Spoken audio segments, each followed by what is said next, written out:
All right, guys, super excited to be here today with you. And I have my good friend, Re Perez, who is a branding genius. And I met Re a couple years ago at another one of our friends' events. And, we've known each other for about 3 years now.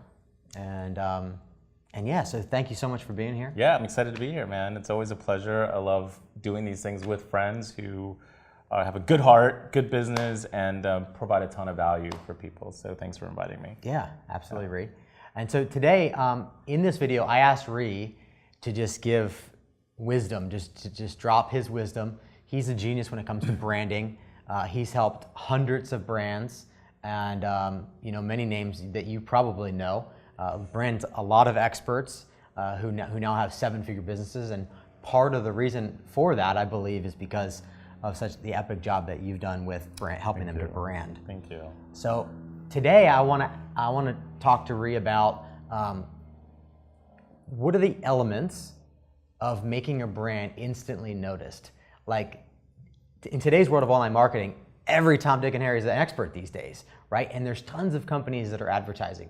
So the space of Facebook advertising is becoming more and more saturated. So I asked Re if he could come into the studio here and we could talk about, just candidly, openly, about what makes a brand stand out, and what makes your brand stand out. Awesome. Well, it's interesting because I started the business about 7 years ago, and the first thing that I have to really say is that let's get clear on what a brand is and what it's not. Perfect. Because it really kind of sets a tone for you to be able to hear the rest of the conversation.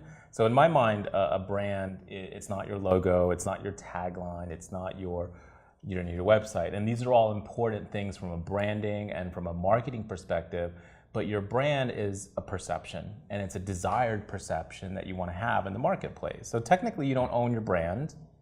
It resides in the minds of the people that you're communicating to.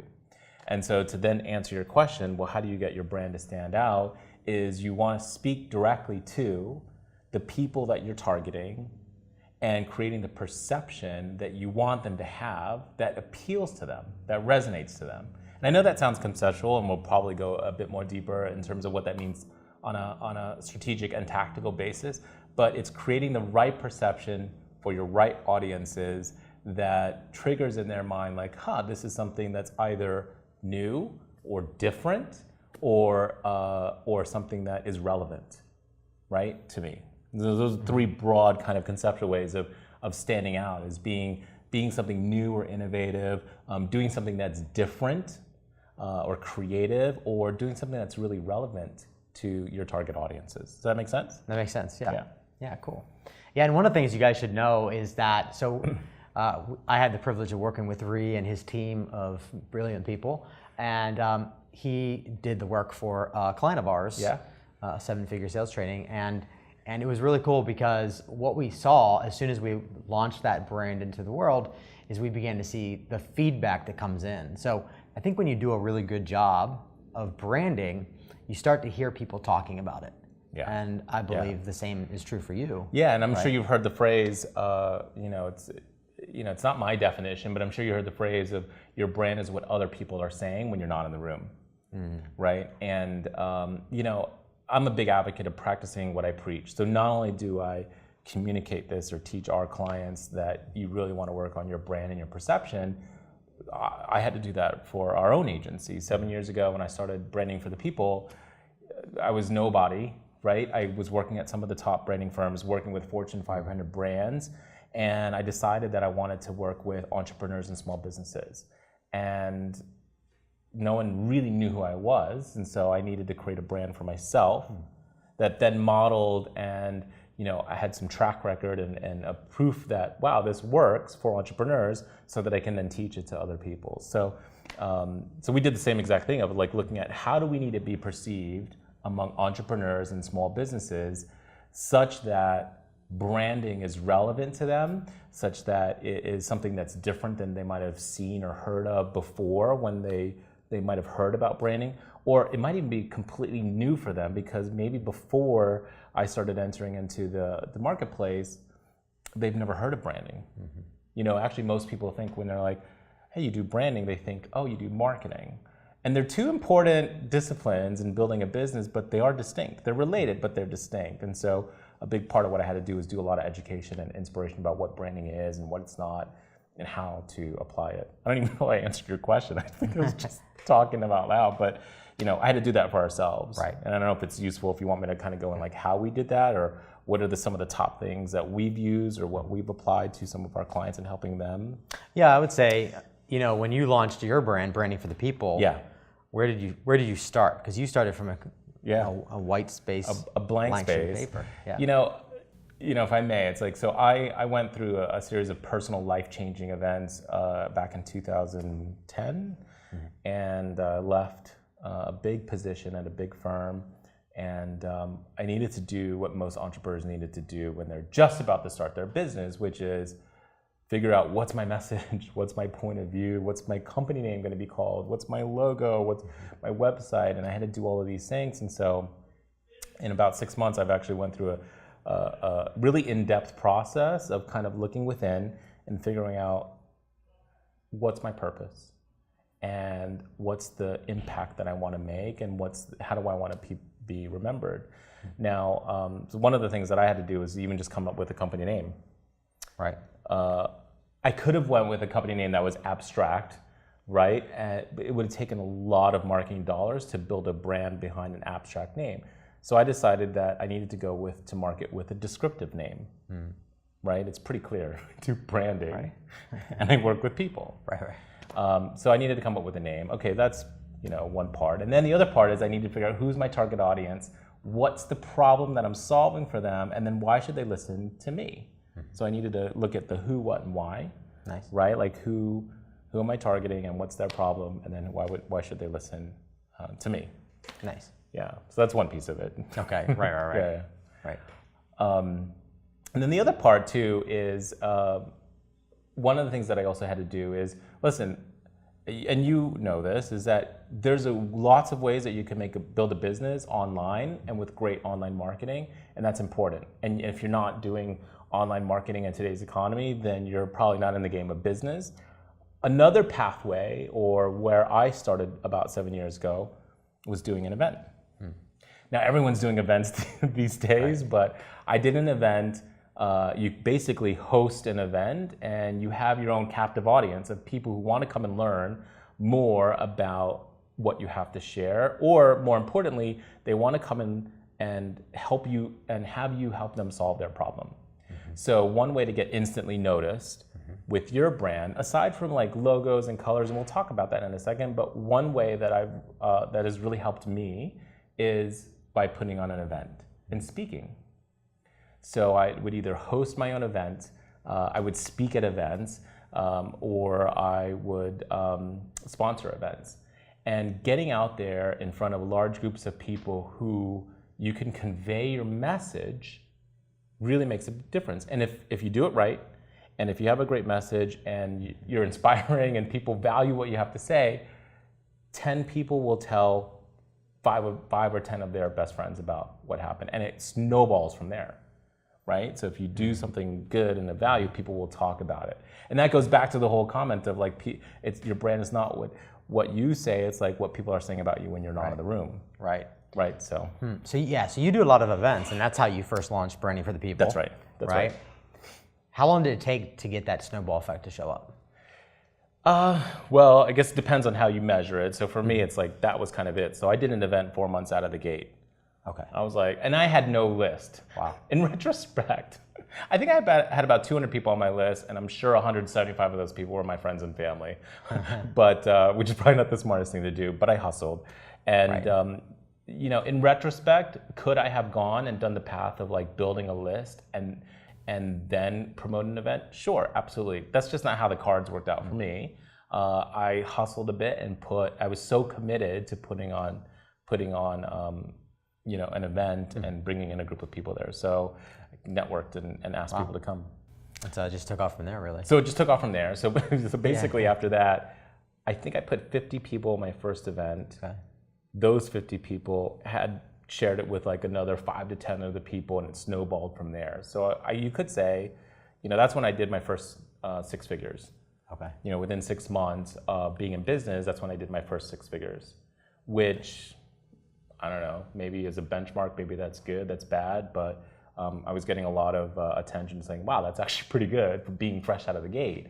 And so it kind of snowballed from there. You could say that the moment I opened up the business, I was so committed to the movement that I was creating that the momentum started to build when I said it would.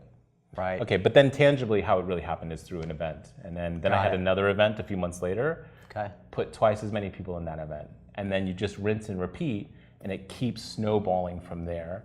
Then you add to the mix, right? Speaking at someone else's event. Right. Right, and then there's maybe 200 people at that event, or 300 people, or 500 people. And you just keep doing that consistently. Next thing you know, a couple of years in, I'm like, wow, there's a lot of people that know who I am, that have hired me, that have that believe in my message, and they know who I am, and it goes above and beyond just the ads that or the Facebook posts that I put out. People have heard of me through that. So what? And this is another good topic that kind of flows from the conversation. Is you talked about you were committed. Yeah. Right. Yeah. So what was your vision for your brand? Yeah. So a little bit loose at the time, but I think there's a couple different visions. One, I just knew, and if you can relate to this, I'll say it. But one, I actually just wanted to replace my income working for the big firm. So on a very tactical, immediate, near-term thing, I needed to make money, and I knew that I was committed to not working for someone else again. Okay, cool. Right? So that was one. Now, the longer-term vision was I wanted to be able to work with brands that were making some economic and social impact in the world. And I know this, as cliche as it may sound, I'm going to say it, but I want you to hear it newly, is like, I really believe that branding is a pathway to change the world. It could change the way people live their lives for the better, right? So I wanted to work with brands that were making some sort of positive impact in people's lives. And the vision was to help entrepreneurs and small businesses get access to Fortune 500 branding. Nice. And because it's so good, it's so beneficial, and they didn't really have access to it before, so I want to give them access to it so that they can then go and make a bigger impact. So at first, first few years, it kind of was like, let me help the leaders, the market leaders, the people who are making a big difference. Let me help them through my talent, so that my impact in the world goes beyond just the clients that I serve. It's through the clients of my clients. Right. So that was kind of the vision, is making a global impact through market leaders. Nice. And I think that's so important that you mentioned that, because I share the same belief, and I believe, like what I say is, I believe your expertise, powered by the right system, can change the world. And a core driving factor for what I do, the reason why I do what I do with funnels and advertising, is because I know that through the experts we can reach millions of people. I might be able to reach 1 million, but I want to reach 1 billion people, and the way to do that is through other people's message. That's right. Yeah. I love the other topic. We're going to throw this in here too, kind of throw a spinner on here, is being the brand. Like, it's one thing to get branding done, okay, but then once your branding is epic, because you clearly can make the brand look just beautiful, look like a 7-figure, 8-figure company. But then the expert needs to step into that role, right? That's true. So tell us a little bit about your experience about helping people to be their brand, step in and be the brand. I'm so glad you brought that up, Bryan. This is, I think, one of the reasons why we connect too, because, I mean, listen, a branding agency or a brander can give you like the best branding, the best positioning, the best messaging, but if you are not willing to step up to what that vision is, then it falls flat. It falls short. Now, a good brand, in my mind, a good vision and aspirational brand should give you something to step into. But where the magic happens is that you become one and one with the brand. It's not just there's you and then there's your brand. It's like you just are your brand. Like, you don't wake up in the morning and say, hey, am I a man today, right? Or do I have blue eyes? Am I a person with blue eyes? Just using some tactic. You don't think about that. You just are. And so there's a lot of entrepreneurs and small businesses that they can have the best branding, but if they don't become aligned with their brand, that registers to your prospects and targets as inconsistent. That it registers as inauthentic. You might come across as being a fraud, right? There's something consciously or subconsciously that people say, oh, that's not exactly who that person is. You know, it's the idea of like renting out the most expensive cars and doing a photo shoot saying like, hey, look at how much money I'm making and you're still struggling. Right. That's so inauthentic and people see right through that. Yeah. So what about some tangible ways that people can step into their brand? Because, you know, the work that you do, you know, you position them as 7- and 8-figure brands, right? And many times it's an 8-figure brand, right? Yeah. And so you're like, okay, this is beautiful. This is like, they're crushing it. So-and-so's crushing it. But it's like, how do you help them to how do you help them fill that gap? Because they might not be at an 8-figure lifestyle yet. Well, you know, I wish I could say that there's like a 1, 2, 3 kind of process or methodology. In my mind, branding is a lifestyle. It is a complete transformational shift, and it's non-linear. Okay, that being said, there could be some steps or some phases to help close that gap. One is getting clear on who you are and who you're not. That's good. So all the way down from your value systems to your point of view to your personality. Like, be really clear who you are and who you're not. That's good. A whole phase in and of itself. Number 2 is to be consistent with that message, right? It would be inauthentic if Oprah came out and started swearing like Gary Vaynerchuk, right? Totally. It would be completely inauthentic for her. So the second thing is to be consistent with that which you say you are, and that which you say is, you know, who you are. So be consistent with that. So your actions are always lined up with that. And then 3, I'll say, is being a great listener to your target audiences. What do I mean by that? Is a great brand, in my mind, listens to their target audiences. So getting some market intel and getting some feedback from the very people that you're communicating to say, hey, if what I'm saying and who I am, is that resonating with you? Is that because you're my target audience? Is that resonating with you? Or this is the perception that I'm trying to create? Remember I said earlier, brand is about creating a desired perception. Is the perception that I'm trying to convey, is that what is exactly landing out there for you? And how would you do that tactically? You know, to be honest, it really is through a conversation. I could tell you that there's a whole, you know, you could do the approach of surveying people through a questionnaire and codifying all the information gathered from that. But I found that the best way, at least for an entrepreneur, small business, whether you're bootstrapping it or whether you're in the early stages, or even if you're a bit more advanced, is actually having conversations with people, particularly your ideal clients. On another tactical level within that is like, so just having a conversation. What are some of the things that are most important to you, right? Asking your target audience, what are some of the things that are most important to you? You know, it could be a list of 10 things, right? Or 5 things. The next question to ask in that conversation is, oh, okay. Well, I'm sorry, let me clarify. What are the things that are most important to you in the context of hiring someone like me? So I'll just use me as an example. What are the 5 to 10 things that are most important to you in working with a branding agency or working with a branding expert or a marketing expert or a coach or whatever that product or service is that you're offering? What's most important to you? The second layer is, how well, perception-wise, do you think I'm performing in those areas? So let me unpack that a bit. So right, if you're asking these 2 sets of questions, what's important to them?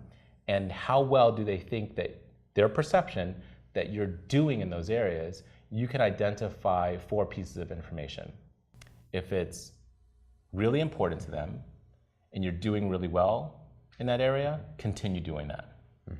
If it's really important to them and you're not doing really well, that's an opportunity for action. Right. And if it's something that's not important to them and you are doing really well at it, okay, that's awesome. You're doing really good at it, but it's not really important to them, so there's no ROI for you that. And then the fourth bucket is you're not doing really well at it and it's not important to them, so it's something to ignore. So anyway, just to flesh out the thing. So that's an important, or my recommended approach to having a qualitative interview, a one-on-one interview with someone, and asking a set of questions to be able to take some actionable, take some insights and take some action with it. Does that make sense? Yeah. Makes sense. Cool. Awesome. I'm trained as a consultant, so sometimes I think in terms of this language. So please feel free to interrupt me if it's unclear. No, that's good. Now, here's a good question for you. So, out of all the branding or all the brands that you've done, what are your top favorite three? You're gonna put me on the spot for that. And why? Or a few that stand out, like the ones that you really love, and why? Well, if my clients are watching this, either you're going to be really happy or you're going to be really pissed. Okay, so how about this? If you give me the liberty to say, there's top five. There's five that I can reference that I really appreciate and am so grateful to have been part of their journey for different reasons, right? Okay. So Jeremy Miner of 7-Figure Sales Training is one example. Okay. Who from the get-go. Because everyone says, well, I think I should build my business first and then work on branding. Mm-hmm. That could work. I'm not gonna lie. That could be one pathway. But Jeremy was very committed to really coming out of the gate because he knew that his approach and his philosophy around sales was so distinct from what's out there in the market, and he wanted to have a premium brand. True. So hand in hand with great branding, great marketing, and a great business model and a philosophy, he was able to come out of the gate with a big bang, and it looks like a high-end premium brand that's also approachable. So I very much admire what Jeremy has done. Okay. Maria Andros, who is a business coach and a video marketing expert, that's a little bit more of I appreciated what she's done because she really brought on this whole luxury brand appeal to her branding. Talk about being innovative. That so wasn't done in the coaching space. True. Yeah. And now there's a lot of coaches and coaching experts who are trying to have like a high-end premium luxury type brand. Mm-hmm. A third example is our good friend Nick Unsworth of Life on Fire. Yeah. Now this one, while I could talk about the visuals and so forth and the logo and all the story behind that, if you check out lifeonfire.com, what I love about Nick though is that talked about being the brand. Mm-hmm. Nick just became Life on Fire. Mm-hmm. Like he is synonymous with the philosophy of living a life on fire. And he's someone who just really took the brand and owned it as his own. I gave him the tools and he was able to run with it and build great marketing, build community, build a tribe, all that sort of stuff. And that's a great example. That's why I look to him for that. Suzanne Evans, Hell Yeah Inc. and just everything she's done. And I think I said I was going to give a fifth example. I will tell you, there's one example that I really like. It's Kaikini Bikinis. So totally non-service based, but a Hawaiian bikini clothing brand. I thought that was kind of cool. So, and I like it just because she was willing to push the envelope with creativity in design and positioning and so forth. So, I love all my clients. That being said, if you're watching, I love all my clients, but for different reasons. And here's the thing. I'll say, in you didn't quite ask me this, Bryan, but the theme across all of those brands is that they were committed to being the best in their industry. That's good. They were committed to being a market leader, and they were committed to doing something unique and different. That they're not another Me Too brand. They wanted to come out and be their own brand. That's good. That's on point. Yeah. I think that's a common thread throughout all of your clients. Yeah. They just get it that they want to be the best. Yeah. And they want to be a market leader, and they just want to come out strong. Yeah. Yeah. So as we wrap up, what are some of the things that we've missed? Like some secrets that they should really know about branding and how to just really be noticed. And what I'm looking for is I want to be instantly. I want to stand out. You know what I mean? That's what instantly notices. It catches your eye right away. Yeah. You know what I mean? Well, okay, so how about this? I want to respond to that, and then what I want to also do is maybe even just kind of bulletize it for you, because if there's anything that you get from this conversation, is I want you to be able to have a very succinct approach, because if we can summarize it for you, you will most likely remember it and you'll most likely take action with it. But just in response to that last piece of it is visuals do matter. So when you talk about being instantly noticed, subconsciously and consciously, people notice little things like how your hair is fixed or not, right? The clothes that you're wearing, you know, the watch that you have. And this is not to sound materialistic by any stretch of imagination, because it's not about that. It's about being mindful of how you show up, whatever your expression is. You know, Steve Jobs showed up in, you know, a black turtleneck and jeans. That was consistent with his brand. So it's not about buying luxury clothes and outfits. It's not about that. It's about being mindful of how you need to show up visually, from your own attire to how you show up online, to your website, to how you show up on your Facebook and your Twitter and so visuals are a big part of influencing perception. So that's one.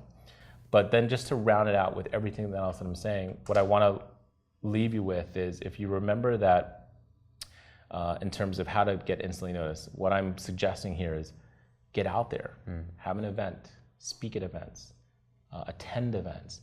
So having a physical presence and get out there, because that is one way to get instantly noticed. Number two, while you're out there, make sure you're mindful of how you show up. That's good. Visually, right? Because people pay attention to it. And if that's your only interaction with them at that one event, people will remember you, how you showed up at that particular event. Not how you showed up the following week when you're not at that event. They'll remember you at that event. The third thing is that whatever you do, make sure that you do it from a place of authenticity and integrity, and that you're genuine and real, that it's consistent with who you say you are. But more importantly, could you do something that is unique or innovative or different in the marketplace or within your category? Cool. So hopefully that summarizes it for you. There's a lot more. I could talk all day long about this and give tons of other tips. Yeah. But if anything, when I do these types of interviews, I really want to make sure that people are either left with top three, or even if just one. If there's one thing that you heard from this entire presentation, take that and run with it. Okay, Re, so thank you so much for all that wisdom. Yeah, Loved my it. pleasure. Thank you so much. And so where can they learn more about what you do and what's going on in your world? Yeah, you know, to keep it simple, it's just brandingforthepeople.com. It's branding F-O-R, not the number 4, brandingforthepeople.com.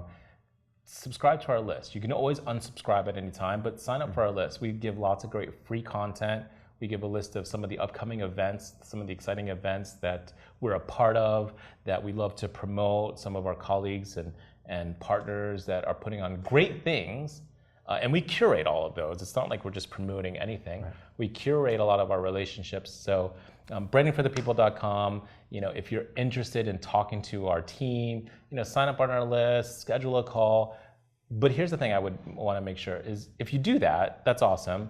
And if you reach out to our team, make sure you mention this guy's name. Make sure you mention Bryan Dulaney and this interview, because then we can connect the conversation and we can make sure we can give a huge shout out to yeah, and I mean, I just got to give you a shout out too, because I've been to 2 of Re's branding workshops. And we tried to kick him out, but it didn't quite work out. So be sure to check that out, because it was a great time. Yeah. Spent a couple days together working on our brand, one of our brands, and then the 7-figure sales training brand, worked on that as well. Yeah. And obviously that came out beautifully. So thank you. Thank you so much, Re. All right, man. Awesome. Cheers.